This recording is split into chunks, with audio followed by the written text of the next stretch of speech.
한일 군사 정보보호 협정과 관련해서 외교부 장관께서 정부 측 입장을 충실히 대변할 수는 없지만 1989년에 한국이 먼저 요청하기 시작했고 최근에 핵과 미사일에 대한 이런 대책 이런 것들 때문에 그런 그 역사성이나 현실성 때문에 이 협정을 체결하는 쪽으로 갔다 이렇게 대답을 하셨는데 그런 역사성이나 현실성보다도 혹은 그것을 뒷받침할 수 있는 근거는 민의 아니겠어요?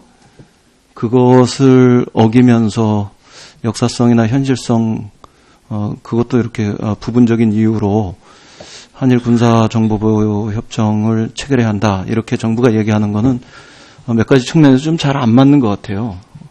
우선 누가 봐도 지금 정부의 대표성 문제가 대통령의 위헌적 그 행위로 인해 가지고 문제가 되었지 않습니까? 그리고 국민들 속에서 사실상 탄핵된 거와 다름없고 이런 와중에 일종의 그 주권적인 침해 그 여지가 있는 이런 그 중대한 정책을 결행한다 이런 것들이 누구도 온당하다 생각하지 않을 거라고 봅니다. 그다음에 또 하나는 그 실이익에 있어서도 일본 측에 더 많은 이익이 있을 것 같다. 이런 그 평가 판단 이런 것들을 너무 정부가 경솔하게 판단하고 있다고 생각합니다. 이미 문희상 의원님께서 휴민트만 제공하고 택인트는 미국으로부터 얻고 있는 이런 부분들에 비해서 더 낮을 가능성이 높은 이런 것들을 볼 때 그 군사 정보에 있어서도 한국 측의 이익이 별로 없는 이걸 좀 심하게 표현하면 제2차 그 위안부 협정과 같은 이런 그 매국적인 뭐 이런 그 논란의 소지도 있고요. 그 다음에 또 한 가지는 국민적 합의가 굉장히 중요한데 전 대부분 우리 국민들이 이 문제에 대해서 반대할 거라고 생각합니다. 이렇게 되면 이 협정의 정통성 문제 이런 것들이 아주 취약해진다 이렇게 보여져요.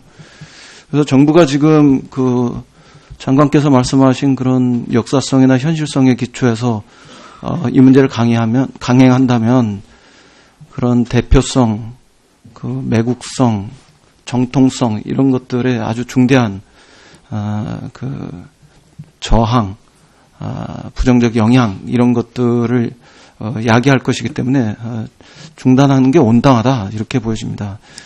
그 외에 뭐 다른 말씀하실 게 또 있으세요? 네, 기소면에 대해서는 그동안 여러 번 설명드린 게 있기 때문에 제가 또 되풀이해서 말씀드리기보다는 하여튼 국방장관께서 지금 상당히 이제 이 필요성과 이런 시기성 이런 건 충분히 설명을 해온 것으로 제가 저는 한두 가지만 더 말씀드려 보겠는데 이게 군사정보보호협정 문제가 아까 그 강창일 의원님도 말씀하셨는데 개별 협정의 문제가 아니라 굉장히 포괄적인 이런 협정으로 돼 있고 이건 협정의 그 낮은 수준이 아니라 높은 수준으로 가고 있는 거거든요. 예전에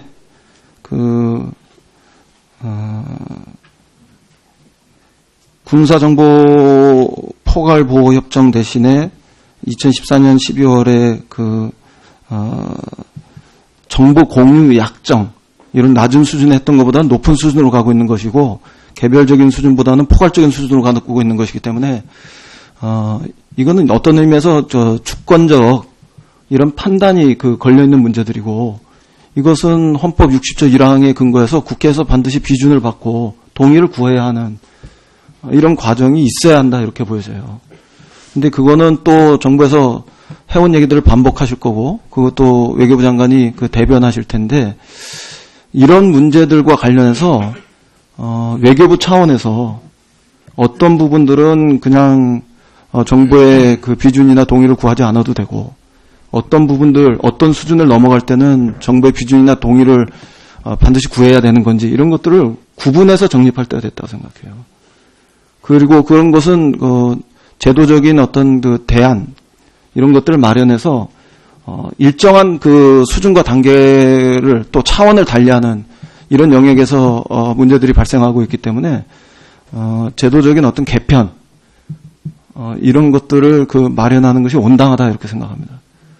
근데 외교부는 이런 것과 관련해서 전체적으로 기존의 관행 속에 머물름으로 인해서 시대적으로 아주 예민한 이런 정치적 과제들, 쟁점 있는 정책 과제들 이런 부분들을 전혀 해결하지 못하고 있어요. 지난번에 한일 위안부 협정 문제도 그랬고 이번에 군사정보보호 협정 문제도 그렇고 이런 부분들은 이전과는 다른 수준에서 쟁점이 형성되고 있기 때문에 어떤 기준과 어떤 원칙 속에서 비준과 동의를 구할 것인지 말 것인지 이런 것들에 대한 판단의 어떤 제도적 근거를 지금 마련해야 된다고 생각해요. 그건 어떻게 생각하세요? 네, 우선 이제 이번 지소미아 협정의 문화를 보시게 되면 저희가 다른 나라들이랑 맺었던 협정과 거의 대동소이하시다는 걸 아실 겁니다. 그래서. 근데 그게 왜 그렇게 생각하냐면 다른 나라하고 달리 이게 MD 체제도 연결돼 있고요. 그 다음에 동북아 지역에서 한미일 새로운 삼각 군사 동맹 구조 이런 것들과도 연계된 그런 해석들이 많이 있고 그게 중론이고 저는 정당한 판단이라고 생각해요. 그래서 다른 나라 이렇게 지리적으로 여러 가지 이렇게 떨어져 있는 격차가 있는 수준이 다른 이런 데서 제기된 또 체결된 그런 협정하고는 좀 다른 판단 근거를 가져야 되고 이게 잘못하면 말이죠.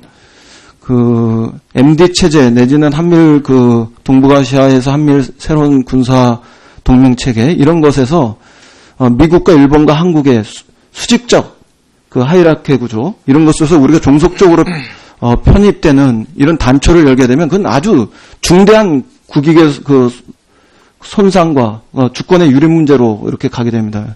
이런 점들을 외교부 장관이 작게 판단하신다 저는 그렇게 봐요. 물론 이제 이 의원님 이제 해석하시는 그런 또 해석도 있을 수 있겠습니다만은 하여튼 정부에서 이제 이 문제에 대해서 그동안에 모든 나라에 대해서 이제 일관되게 설명해 온 게 있고 또 국내적으로 그렇고요.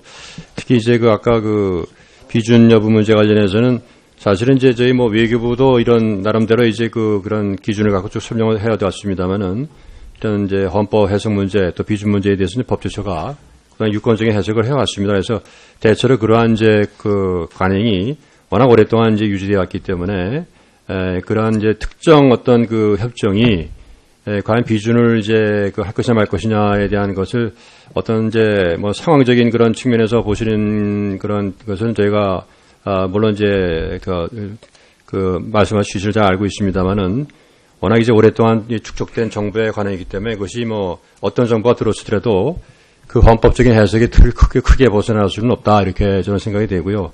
다만 하여튼 앞으로 말씀한 취지를 제가 알기 때문에 보다 많이 이제 당과 국회 간에 정부와 국회 간에 중요한 그런 협정이나 이런 게 있을 때마다 비준 여하를 떠나서 보다 긴밀히 협의하고 이해를 구하는 노력이 필요하다는 말씀을 저도 동감을 합니다.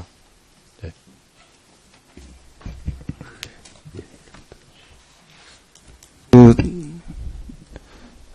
정부의 판단 그것이 국회하고 다르기 때문에요. 국회에서 제기하는 합리적인 근거들, 문제 제기들 이런 것들을 정부가 또 받아들일 필요가 있어요. 그리고 정부의 얘기가 합리적인 부분들이 있을 때 국회도 그것에 대해서 경청할 필요가 있고요. 그러니까 서로 제가 오늘 굉장히 이렇게 진중하게 이렇게 드리는 말씀은요. 이 문제 굉장히 중요한 문제이기 때문에 그래요. 제가 드렸던 말씀은 그런 판단도 있습니다가 아니라 실제로 동북아시아에서 새로운 군사동맹 구조가 탄생하고 MD 체계에 만약에 우리가 수직적으로 편입되는 이런 상황이 발생한다면 그 책임은 누가 지겠습니까? 그건 굉장히 중대한 문제이기 때문에 정부 내에서 아주 중대하게 심대하게 검토해야 할 문제다. 저는 그렇게 생각하는 거예요. 그건 받아들이셔야 돼요. 그렇게 판단했는데도 아니다. 그럼 그때 다시 얘기하셔야 된다.